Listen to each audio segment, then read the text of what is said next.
السلام عليكم، اللهم صل وسلم وبارك على سيدنا محمد صلى الله عليه وسلم. أيامات رمضان قاعدة تجري، اليوم باش نعملوا مع بعضنا طاجين الباي بطريقة سهلة على الآخر. تو باش نعطيكم المقادير كيفاش، وتو تشوفوا كيفاش نجموا تعملوها بكل سهولة. خذيت شوية لحم مفروم دانت، فوحته ملح فلفل أكحل، شوية ملح شوية فلفل أكحل، شوية كليلو زعتر وشوية تابل وشوية كركم، وحطيته وشوية ماء وزيت، حطيته يطيب لين وفى الماء متاعو ووقف على زيتو. بعد هكا كيما تشوفوا زدتو عظيمة. أنا الطبق متاعي مش كبير، عملت طبيق صغير، دونك كل واحد والطبق متاعو، وزدتو عظيمة وعملته بالميكسور باهي باش نرحيه باش يولي اوموجين. كيما تشوفوا هكا صبيته في الطبق، وتوا باش ندخلو الفور 180 درجة نخليه يطيب.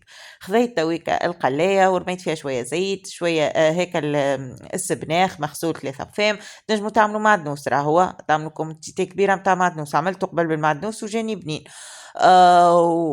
وعملت تعملوا شوية بصل وتخليه لين يذبل ويوفى الماء متاعو جملة. هنا قسمت الأصفر خذيته باش نعمل به الكوش هذية، والأبيض حطيته باش نعمل به الكوش البيضاء متاع الكوش الأخيرة يعني. توا كيف ما تشوفوا هكايا زدتو كعيبة فروماج ورحيته بالميكسور باش يولي اوموجين.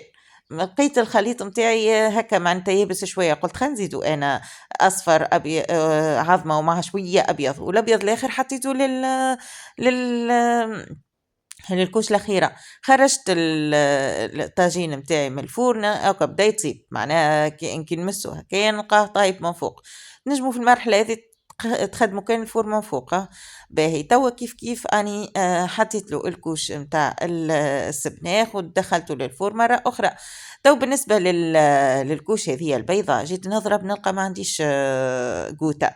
كيفاش باش نعمل؟ أي سيدي قلت أحسن حاجة نمشي نصنعها وحدي. خذيت لتر حليب باكوات معناها، وزدتها خليتها تسخن بالباهي لين صبعي ما عادش يتحمل السخانة، وزدتها 100 مليلتر 100 مليلتر خل أبيض. وهو كيف فصلت على بعضها وانا صفيتها بالصفية، وزدتها الابيض متاع العظم وكعيبة فروماج هذيك باش تبنن. وبالطبيعة حطيت لا ملح لا فلفل أكحل. علاش؟ باش معناها خاطر الفرomage ديجا مالح. باهي دخلتها الفور، دخلتها الفرن نتاع 180 درجة حتى شي طابت بالباهي. تويكا هاكاك بسم الله وما شاء الله طايبة كيف ما تشوفوا.